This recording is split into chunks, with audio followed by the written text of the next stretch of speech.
From our constitution flows our nationalism. Veteran congressman and former President Pranab Mukherjee speaks at the RSS headquarters. Is he pitching to be a potential consensus candidate for Prime Minister in 2019? Ask analysts. The CBI questions former Finance Minister P. Chidambaram months after his son was arrested. We explained the alleged irregularities and clearance of foreign investment in INX Media, and why the latest episode of Priyanka Chopra star Quantico has got some Indian fans angry. It's Friday, June 8th.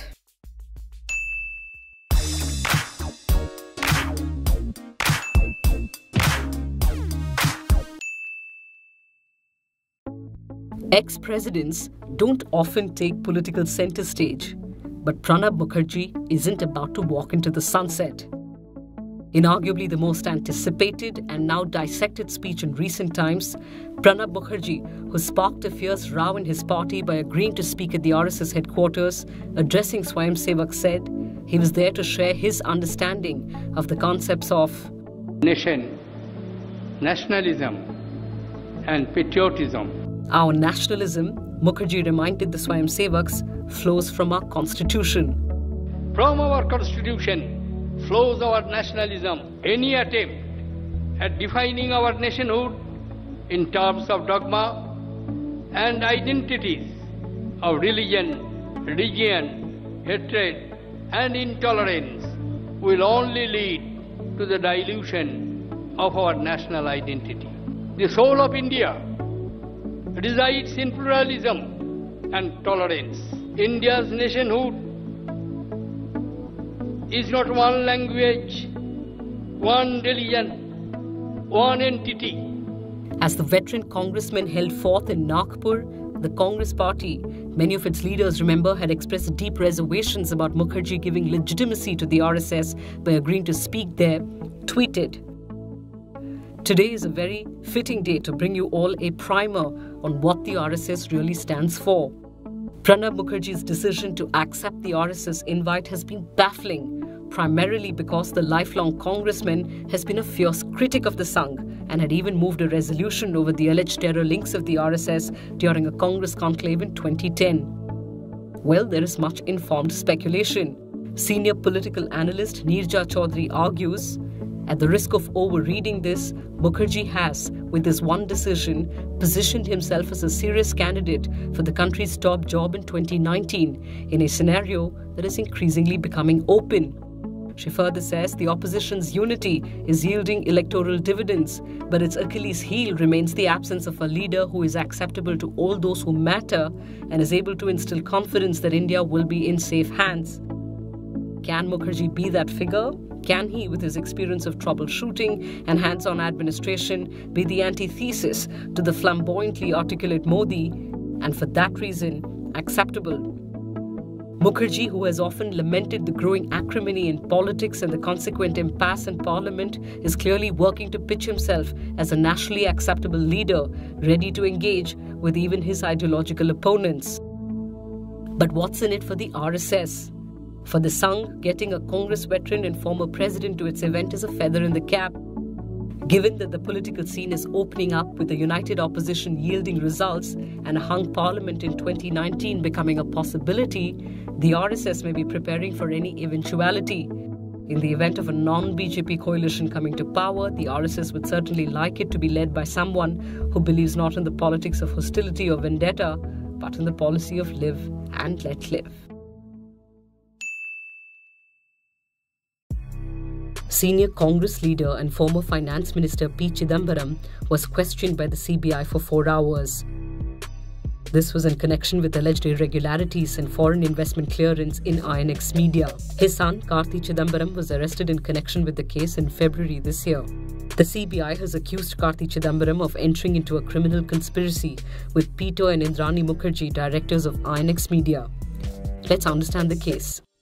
As per the CBI FIR, INX Media had, in 2007, approached the Foreign Investment Promotion Board, or FIPB, for approval. Foreign Investment Promotion Board is the agency of the Government of India with the remit to consider and recommend foreign direct investment.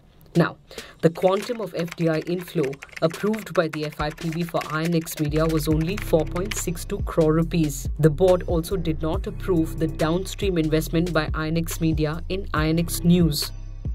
What is downstream investment? Essentially, Company A is a foreign entity and invests in Company B, which is an Indian entity.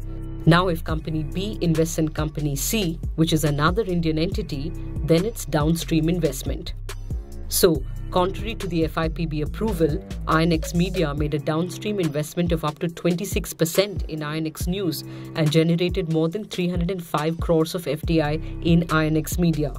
This against the allowed foreign inflow of 4.62 crores. They did so by issuing shares to foreign investors at a premium of more than 800 rupees per share. The income tax authorities got into the act and asked the FIPB, which in turn sought a clarification from INX Media. As per the CBI, to wriggle out of the situation, INX Media entered into a criminal conspiracy with Karti Chidambaram, son of then Finance Minister P. Chidambaram, to get the issue resolved by influencing public servants of the FIPB and the Ministry of Finance. INX Media got Karti involved by roping in for consultancy a company, Messrs. Chess Management Services, in which Karti was a director. By virtue of the influence exercised over them by Karti, CBI claims FIPB officials allowed INX Media to apply for fresh approval for downstream investment. It was favourably considered by the Ministry of Finance. FIPB officials also ignored the Department of Revenue's request to investigate the matter.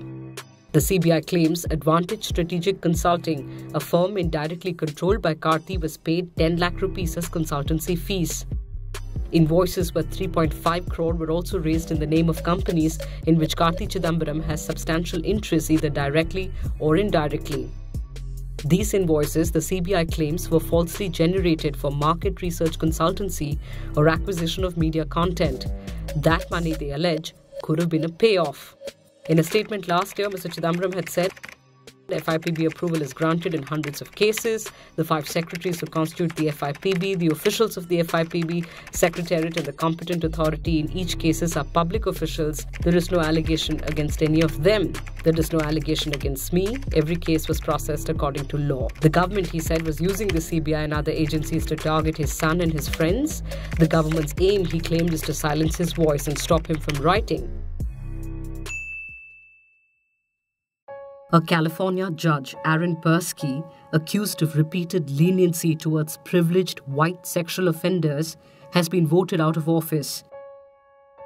County judges in California are elected and can be removed from office by a 20% yes vote. In 2016, Judge Persky sentenced 20-year-old Stanford University star swimmer Brock Turner only to 6 months in jail for raping an unconscious woman behind a rubbish bin outdoors in January 2015. Turner was caught in the act, thrusting over what appeared to be a motionless body by 2 Swedish students on cycles who cornered him and stopped him from running away. Her hair and body were full of pine needles, clothes had been yanked aside, her vagina had cuts and abrasions, and she was semi-naked on a dumpster. Convicted of 3 felonies, law prescribed at least a 2-year jail term for Turner. But Persky defended his gentle sentence, citing Turner's age, his lack of criminal record, and the fact that both were intoxicated. During the sentencing, referring to the accused's career as a future Olympic swimmer, the former judge said a prison sentence would have a severe impact on him. In newspapers, my name was Unconscious Intoxicated Woman. 10 syllables. For a while, I believed that was all I was. I had to force myself to relearn my real name, my identity. The victim's heartbreaking 7,000-word deposition outlined the extent of the assault and the impact the trial had on her life. Turner was released after only 3 months in a county prison for good behavior. When women's rights are under attack, what do we do? Even as public anger boiled against the sentencing, the California Commission on Judicial Performance cleared Persky of any judicial misconduct. In 2015, he allowed a college football player convicted of severely beating and choking his ex-girlfriend and pushing her out of a car to leave the state to play a football match. The same year, he sentenced a man convicted of possessing dozens of highly disturbing images of girl children between 18 months to 4 years of age and in sexual situations to only 4 days in jail. He was also the judge in the 2007 De Anza college rape case, where a 17-year-old girl was allegedly gang raped by some members of a college baseball team. Persky allowed revealing photos of the victim taken nearly a year after the crime to be shown to the jury and even barred a second victim from testifying. Always be prepared.